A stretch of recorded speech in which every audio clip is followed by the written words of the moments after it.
feliz em poder partilhar de um momento tão significativo como candidato à Câmara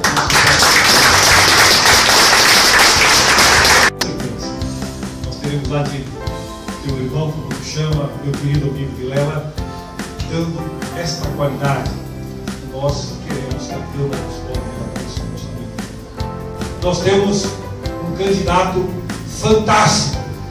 Temos a tranquilidade, sabemos que estamos aqui diante de um homem inatacável eticamente, nesse momento de campanhas, de um homem que tem um currículo fantástico. Nós temos toda a tranquilidade de olharmos para pessoas e dizermos: eu tenho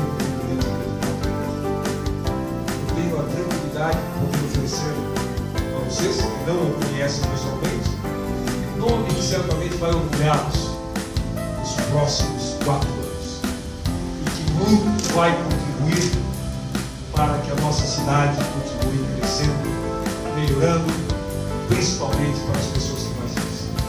Por isso eu quero, em meu nome, em nome do governo, em nome da nossa coligação, que eu vou mais longe, em nome da cidade, tenho certeza.